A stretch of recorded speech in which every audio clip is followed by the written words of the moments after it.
जय महाराज जी की सभी को। आशुतोष महाराज जी के श्री वचन, जिसने धर्म पथ का अनुसरण कर अपने भीतर मानवीय गुणों का आविर्भाव कर लिया, ऐसे नर श्रेष्ठ को तो सृष्टि के कण कण में प्रभु का प्रत्यक्ष झांकी मिलती है। वह पल प्रतिपल अपने अंग संग परमपिता का अनुभव करता है और वही सच्चे अर्थों में मनुष्य है। आज का विशेष अनुभव है, शिष्य से बढ़कर है गुरुदेव का त्याग। उस दिन आश्रम में अखंड साधना थी और साधना ही आश्रम में मेरी भोजन की सेवा भी थी। मैं घर का सारा काम जल्दी जल्दी पूरा कर आश्रम जाने के लिए तैयार हो गई, ताकि वहाँ समय से पहुंचकर अखंड साधना भी कर सकूं।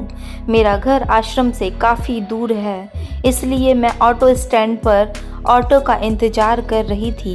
मेरे साथ कुछ और बहनें थीं। काफ़ी लंबे समय तक का इंतज़ार करने के बाद भी जब हमें ऑटो नहीं मिला तो हम सभी पैदल ही आश्रम के लिए चल दिए। आश्रम पहुंचकर हमने महाराज जी के श्री चरणों में प्रणाम किया। इतनी दूरी तक पैदल चलने के कारण हमारे पैरों में बहुत दर्द हो रहा था, पर हम जिस कार्य के लिए आए थे वो तो करना ही था। हम सभी जल्दी से साधना में बैठ गए। साधना में बैठकर भी पाँव बहुत दुख रहे थे। मैंने मन ही मन महाराज जी से कहा, महाराज जी आज पैरों में बहुत दर्द हो रहा है। अपनी पीड़ा को गुरु चरणों में रखते हुए मेरी आंखों से आंसू बह निकले।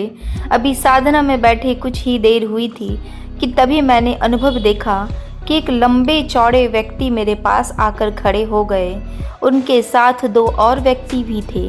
वे मुझसे बोले, आज तुम बहुत दूर से चलकर आई हो ना, तुम्हारे पैरों में बहुत दर्द हो रहा है ना, लेकिन हम तो तुम्हारे लिए पंजाब से चलकर आए हैं। चलो अब तुम भी साधना कर लो और हम भी साधना कर लेते हैं। इतना ही कहते ही वह दिव्य विभूति गुरु महाराज जी के स्वरूप में ही समाहित हो गई। यानी वे कोई और नहीं, स्वयं मेरे गुरु महाराज जी ही थे। इसके बाद मैंने जैसे ही अपनी आंखें खोली और गुरु महाराज जी के स्वरूप की ओर देखा तो सच में स्वरूप के भीतर से वे मेरी ओर देखकर मुस्कुरा रहे थे, मानो कह रहे हो कि तुमने एकदम सही समझा है। गुरुदेव की इस दया व करुणा को देखकर अब मैं जोर जोर से रोने लगी। वहाँ उपस्थित प्रचारक दीदी के पूछने पर बता दिया कि दीदी हम गुरु महाराज जी के लिए क्या त्याग करेंगे, उनका त्याग बहुत ही बड़ा है। जय महाराज जी की सभी को। ऐसी ही दिव्य अनुभूति अगर आप लोगों के जीवन में भी घटती है तो उसे अपने अनुभवों को अंतः अनुभूति हेल्पलाइन नंबर पे ज़रूर रजिस्टर कराएं। ये बिल्कुल ना भूलें, ताकि यह अनुभव और लोगों तक भी पहुंच पाए। और आप लोगों के पास जो भी अनुभव आता है डेली सोशल मीडिया प्लेटफॉर्म पे, मोबाइल फ़ोन्स पे, उसे ज़रूर पढ़ें और अपने रिलेटिव्स फ्रेंड्स में भी ज़रूर शेयर करें। जय महाराज जी की सभी को। मदद करना सीखिए फ़ायदे के बगैर, मिलना जुलना सीखिए मतलब के बगैर, जिंदगी जीना सीखिए दिखावे के बगैर, मुस्कुराना सीखिए सेल्फी के बगैर, और परमात्मा पर विश्वास रखिए किसी शंका के बगैर। परमात्मा पर विश्वास रखिए किसी शंका के बगैर।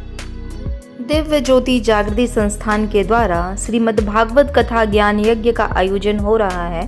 कथा व्यास है साध्वी सुश्री कालिंदी भारती जी व यह कथा 16 से 22 दिसंबर 2023 को होने जा रहा है। समय है दोपहर 1 बजे से सायं 5 बजे तक। कथा स्थल है चंपा देवी पार्क निकट पेडलेगंज, जिला गोरखपुर, उत्तर प्रदेश 273001। अगर आप लोग की कोई भी रिलेटिव या आप इस एड्रेस पे रहते हैं, गोरखपुर के एरिया में रहते हैं, तो प्लीज़ आप लोग इस कथा में ज़रूर हिस्सा लें। और अगर आपके रिलेटिव वहाँ पे रहते हैं और आप कहीं और रहते हैं तो इस कथा की जानकारी उनको जरूर दें और आप भी इस कथा में जरूर जाएं। जय महाराज जी की आप सभी को।